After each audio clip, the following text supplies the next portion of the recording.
Akin to? Delivery to? Oh! Really? Guys, hi, hello. Meron ako ngayong delivery. Actually, this is not ordered by myself. No? This is a gift from someone. So, yung kanyang anak nanggaling sa Saudi Arabia. So, sabi niya meron daw siya bibigay sa akin. So, let's see. Check natin na excited ako. Ano kaya to? Ang alam ko naman sa Saudi Arabia, yung mga gusto kong ano naman dun yung mga ano ang sarap sa kanila. Siyempre, alas. Mga candies, chocolates, yung mga na masarap naman sa Saudi Arabia. Pero this time, ano ba uso ngayon sa mga...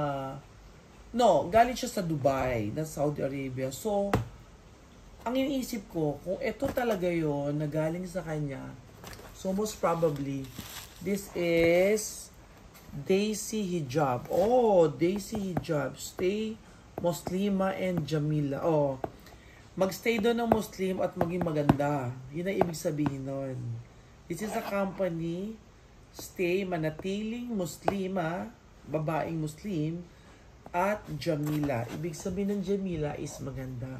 Para alam ko na to Guys, alam niyo po ba yung nauso o na trending na tsokolate na kunafa?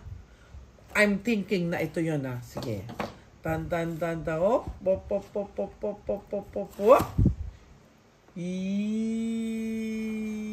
Yep. Ay, guys! I have here the kunafa. Kitang-kita ko na kunafa. Kunafa is my favorite sweets. Sa Middle East. Oh my goodness. This is kunafa. Ang sarap kaya nito. Ang sarap nito, guys. Sandali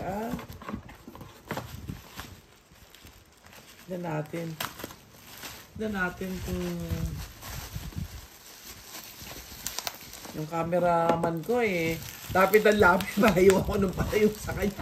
Lapit naman siya ng lapit. Wala na makita kundi yung tsokolate na lang So guys, eto na. Trending na. Oh. Siyempre, hindi tayo pahuhuli. Oh, ayan na ang premium milk chocolate kunafa. At eto pa. Bland kunafa. Bland chocolate kunafa almond cream. So guys, hindi nagpahuli, hindi nagpakubog ang inyong nurse Trulala. So ito na, meron akong chocolate at makakatikmin na rin po ako ng chocolate na pinagkakaguluhan ng mga marami. Sa TikTok marami to. So guys, yun lang po. Bye and thank you sa nagpadala sa akin from Dubai.